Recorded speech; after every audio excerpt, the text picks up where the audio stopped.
দাবিত সেইটো সময়ত দেখা গৈছে আমাৰ কিছুমান নেতা আন্দোলনৰ বাহিৰে বহি আছে।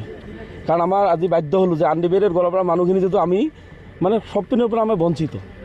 আমি আপাৰৰ মানুহখিনিৰ কথা ক'বলৈ নাযাওঁ। আমাৰ অবিভক্ত গোৱালপাৰাৰ যিখিনি মানুহ এইখিনি মানুহ আমাৰ সব আছে ক্ৰাইটেৰিয়া আৰু সব আমাৰ থকাৰ পিছতো আমি বঞ্চিত হৈ আছোঁ। বাৰ বাৰ কৰি আমাক প্ৰতাৰণা কৰি আছে।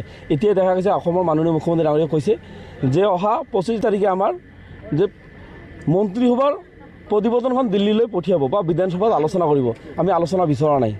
তেওঁ প্ৰতিবেদন পঠায় নপঠায় আমি নাজানো। আমি তেওঁলোকৰ পৰা আলোচনা বিচৰা নাই।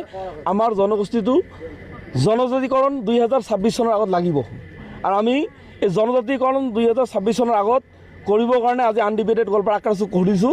আমি আনডিভাইডেড আক্ৰাচুক খোলাৰ পিছতে আমি ইতিমধ্যে আমাৰ এলানি কাৰ্যসূচী ঘোষণা কৰিম। কাৰণ আমি হাত পাতি বহি নাথাকোঁ। আমি যদি আজি বহি থাকোঁ আমাৰ জনগোষ্ঠী একো নাপায়। কাৰণ আমি জনজাতিকৰণ আমাক দিবই লাগিব। অসম চৰকাৰ যদি বিজেপি চৰকাৰখনে যদি ভাবিছে তেওঁলোকে গদিত বহি থাকিব। স্পষ্ট ভাষাত কৈছোঁ আমাক জনজাতিকৰণ লাগিব। অবিভক্ত গোৱালপাৰা মানুহখিনিক জনজাতিকৰণ 2026 চনৰ আগত লাগিব। আমি এইবিলাক কথা বুজি নাপাওঁ। প্ৰতিবেদন পঠাব কিবা পঠাব এইবিলাক কথা আমাৰ লগত আমি বুজি নাপাওঁ। আমাক এটা কথা লাগে ST আমাক লাগিবই। 2026 চনৰ আগত ST লাগিব, নহ'লে বিজেপি চৰকাৰক আমি উখুৰাই ব্ৰহ্মপুত্ৰ দলিয়াই দিম। যেনেকৈ ইতিমধ্যে আপোনালোকে চাইছে আজি আমাৰ BTC নিৰ্বাচনত অৰূপ কুমাৰ দে ডাঙৰীয়া ফকীৰগাৰাম সমষ্টি অকলে হাৰাই দিছে নহয় বিজেপি প্ৰভাৱশালী নেতাজনক। আমি এইবেলি আপোনালোকৰ চেনেলৰ মাধ্যমে অসমৰ মাননীয় মুখ্যমন্ত্ৰী ডাঙৰীয়াক অনুৰোধ কৰিব বিচাৰিছোঁ আমাৰ জনগোষ্ঠীৰ কাৰণে চিন্তা কৰক। আমাৰ চিন্তা কৰি আমাৰ মানুহখিনিক জনজাতিকৰণ লাগিব। আমাৰ এটাই মূল লক্ষ্য আমাক জনজাতিকৰণ 2026 চনৰ আগত লাগিব। এই কাৰণত আমি দেখা পাইছোঁ বিভিন্ন সংগঠন আছে, আন্দোলন নামত একো নাই। আমি আন্দোলন কৰিবলৈ ওলাইছোঁ কাৰণ আমি সৈনিক আছিলোঁ তেওঁলোকৰে।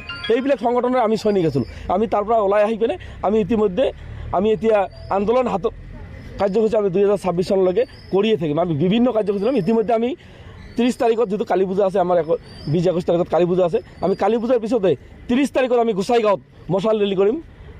30 তাৰিখৰ পিছতে আৰু বিভিন্ন আমি ৰেলপথ ঘাইপথৰ পৰা আৰম্ভ কৰি বিভিন্ন কাৰ্যসূচী হাতত ল'ম। কাৰণ আমাক জনজাতিকৰণ লাগে। সেইখিনি নিজৰ অধিকাৰ বিচাৰি আমি সংগঠন খুলিবলৈ বাধ্য হৈছোঁ। ৰাইজে মোক আজি ধৰক ৰাইজে আজি মোক দায়িত্ব দিছে। কাৰণ মই যিখিনি যোগ্য নাই বুলি মই ভাবোঁ, মোৰ যিখিনি ইমানখিনি যোগ্য নাই, তথাপি ৰাইজে যদি মোক দায়িত্ব দিছে মই এইখিনি মূৰ পাতি লৈছোঁ। আৰু 2026 চনৰ আগত জনজাতিকৰণ লাগিলে মোৰ যদি বুকুত গুলি মাৰিব লাগে মাৰি দিয়ক হেমন্ত চৰকাৰে। আমাক একো নাই, আমাক জনজাতিকৰণ লাগিব। আমি জনজাতিৰ বিনে আমি শান্তি নাথাকোঁ। আৰু আমাৰ সংগঠনটো আন্দোলনে থাকিব। আপোনালোকৰ মিডিয়াই আমাক লগত সহযোগ কৰিব। বিভিন্ন কাৰ্যসূচী আমি হাতত ল'ম। আমি ৰেলপথৰ পৰা আমাৰ বন্ধৰ পৰা আমাৰ যিকোনো কাৰ্যসূচী আছে আমি হাতত ল'ম। আমি বহি নাথাকোঁ। এই 6 মাহত আমি বিজেপি চৰকাৰে যদি আমাক জনজাতিকৰণ কৰিলেতো ভাল কথা, আৰু যদি নকৰে তেওঁলোকক উখুৰাই আমি পেলাই দিম। এইটো একদম স্পষ্ট কথা।